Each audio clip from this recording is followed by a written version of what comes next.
लेकिन ये वैसे इंपॉर्टेंट चीज़ है कि हसन साहब जब chief justice of Pakistan Balochistan से हों तो आपके ख्याल में बलूचिस्तान के लोग इस बात पर कितना इसके प्राइड लेते होंगे कि चीफ जस्टिस ऑफ पाकिस्तान हमारे जो है वो बलूचिस्तान से हैं और उनका एहसास महरूमी इससे कितना खत्म होता होगा और फिर चीफ जस्टिस ऑफ पाकिस्तान जो है वो कितना कॉन्ट्रीब्यूट कर सकते हैं as a chief justice Balochistan के लिए?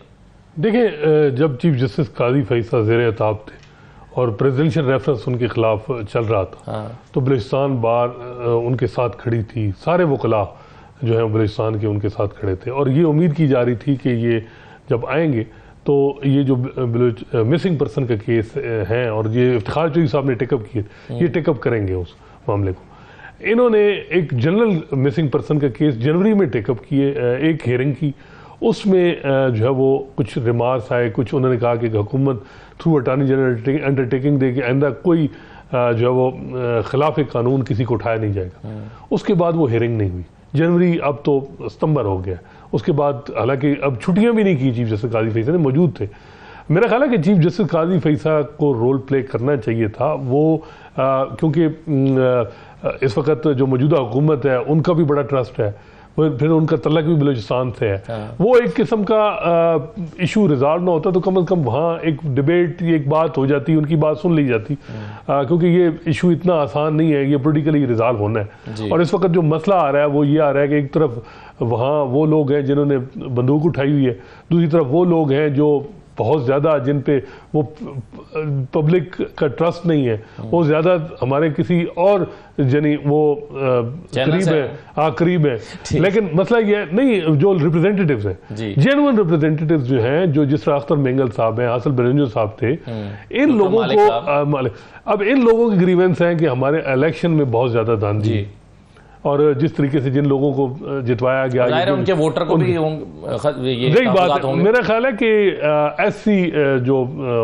लोग हैं, ऐसी जमातें हैं, इनको इनकरेज करना चाहिए था और जो इलेक्शन में जो कुछ इनके ग्रीवेंस हैं वो रिजॉल्व करने चाहिए थे। और बार बार महमूद खान अचकज़ई साहब ने भी बात की और बलूचिस्तान में जो इलेक्शन पे जो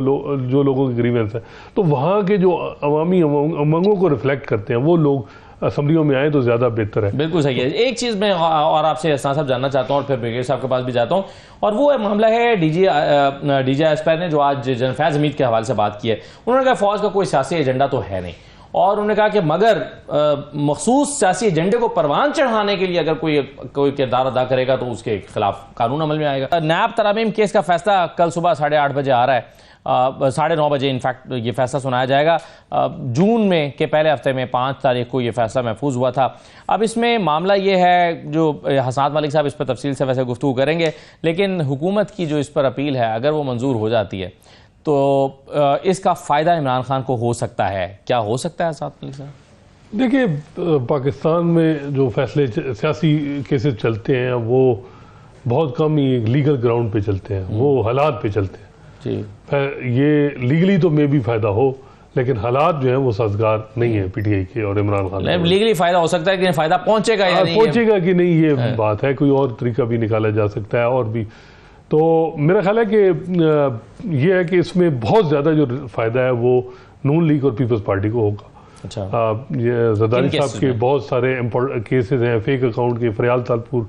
पीपल्स पार्टी की क़यादत तकरीबन सारी, शरीफ फैमिली, सारे उसमें इन्वॉल्व हैं, जिनके केसेस ख़त्म हो जाएंगे। ये जो अमेंडमेंट की गई है नैब में, क्योंकि ये कुछ अमेंडमेंट शुरू में की गई, फिर उसके बाद पीपल्स पार्टी ने रिजर्वेशन थी उनके, फिर उसके बाद कुछ की गई, और तीसरी अमेंडमेंट जो है वो की गई जिनमें रिमांड बढ़ा के फिर जो जिसका नुकसान पीटीआई को हो रहा है, और कुछ रिजर्वेशन थी, लेकिन वो ये 3 किस्म की अमेंडमेंट है।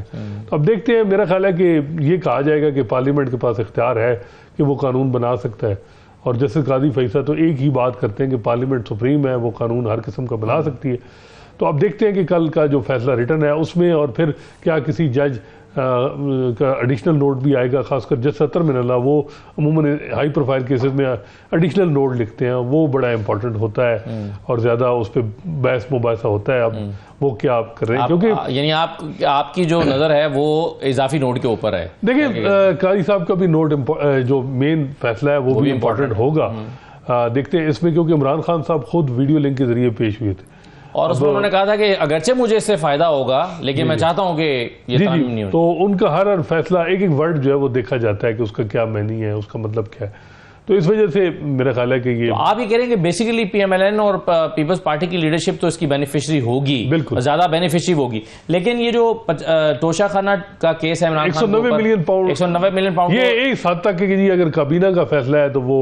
उसमें इम्यूनिटी हासिल हो सकता है, लेकिन कोई ना कोई हल और भी उसका निकल आ सकता है, या देखते हैं। क्योंकि ये फैसला अब कल इमरान खान साहब ने बात की और आज ये है कि क्योंकि इतला ये थी कि फैसला लिखा जा चुका है, जजेस अवेलेबल नहीं है, साइन नहीं हुई, तो अब जो है वो डिसाइड हुआ है कि कल अनाउंस हो जाएगा। बिल्कुल सही है, ये बात बिल्कुल ठीक है। अब ये जो मगर जी कोई भी इन्वेस्टर नहीं आएगा, बिल्कुल ठीक है। हसनात मलिक साहब, अब ये जो अभी एक पीसफुल असेंबली और के हवाले से, यानी इसका टाइटल है basically peaceful assembly and public order act 2024, ये क्या आइन से मुतसादिम कानून है? क्योंकि कुछ लोगों का नुक्ता नज़र ये है कि आइन के जो आर्टिकल 16-17 हैं वो आपको अलाउ करते हैं, बुनियादी बेसिक फंडामेंटल राइट्स हैं, और ये उसके खिलाफ कानून साजी हो रही है। नहीं, मेरा ख्याल है कि जहां हम हर बात पे हुकूमत को क्रिटिसाइज करते हैं बहुत सी चीज़ों, ये बात ठीक है जो कुछ हम इस्लामाबाद में देखते रहे 10 साल में, कि यहाँ सिर्फ एक सियासी जमात नहीं है, कोई एक प्रेशर ग्रुप, कई हम देखते हैं कि वो जाके कॉन्स्टिट्यूशन एवेन्यू बंद कर देते हैं, डी चौक बंद रहता है जी, फिर आप जो इस्लामाबाद के हालात रहते हैं, तो कम अज़ कम कोई ना कोई रेगुलेट होना चाहिए। अगर कोई किसी के साथ ज्यादती होगी तो अदालतें मौजूद हैं, हाई कोर्ट में जाए, उसको चैलेंज किया जा सकता है। एनओसी अभी भी तो पीटीआई ने हाई कोर्ट में से रजू किया है, तो मेरा ख्याल है कहीं ना कहीं तो रेगुलेट स्ट्रीट ठीक है। जो सियासत है वो पार्लियामेंट में भी होनी चाहिए, लेकिन यह कि इसको इस तरह नहीं होना चाहिए कि किसी पार्टी को अटैक करने के वाले। तो मेरा ख्याल है कि पीटीआई से हट के भी जो हम देख रहे हैं कि आजकल जो हुकूमत रिफॉर्म ला रही है, जहाँ तक हम देखते हैं कि जी कोई ताजर जो है वो उन्होंने हड़ताल शुरू कर दी और वहाँ पहुँच गए डी चौक में, या कोई और किसी एक डिपार्टमेंट को यूटिलिटी स्टोर्स बंद होने पर या ब्लू एरिया में, ये जो मामलात है ये पीटीआई की भी अगर हुकूमत आएगी तो उनको भी फेस करने पड़ेंगे। तो कहीं ना कहीं तो अगर आप क्या कह रहे हैं कि अगर कोई